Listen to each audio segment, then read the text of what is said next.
नमस्कार साथियों, आप जुड़े हो तेजल एजुकेशन से। मैं आपका साथी वाघ सिंह गोदारा। आज हम बात करेंगे राजस्थान की हस्तकला कि हाथ से बनी कारीगरी करते हुए कलात्मक वस्तुओं का निर्माण करना ही क्या कहलाता है, हस्तकला कहलाता है।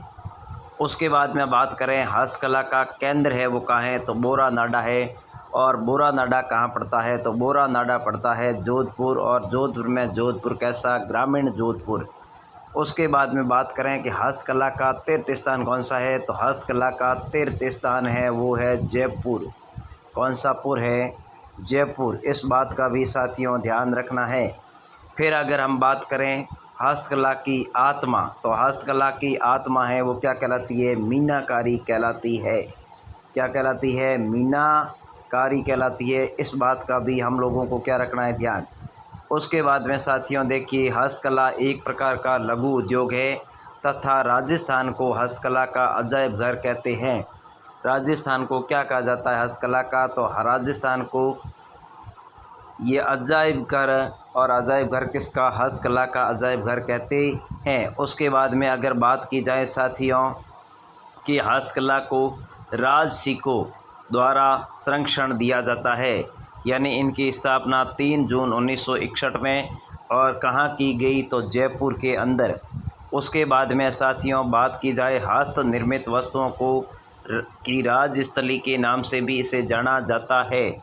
उसके बाद में साथियों अगर हम लोग बात करें शिल्प ग्राम की, इसके अंदर शिल्प ग्राम कहाँ और कौन से स्थान पर है, तो पहला है हवाला शिल्प ग्राम जो उदयपुर के अंदर स्थित है।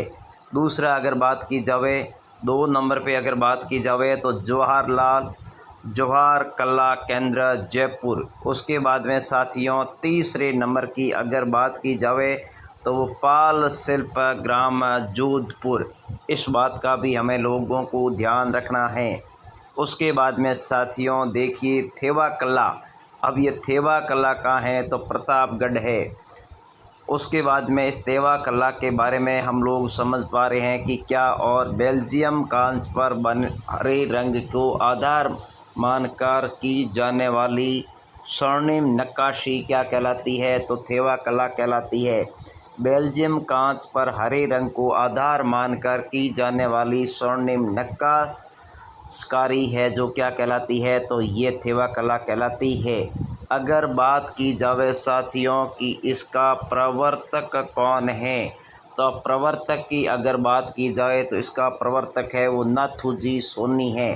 कौन है इसका, नाथूजी सोनी। उसके बाद में साथियों आगे बात की जावे कि प्रमुख कलाकार इसमें कौन है, तो गिरीश कुमार सोनी हैं जिन्हें राष्ट्रपति द्वारा पुरस्कृत किया गया।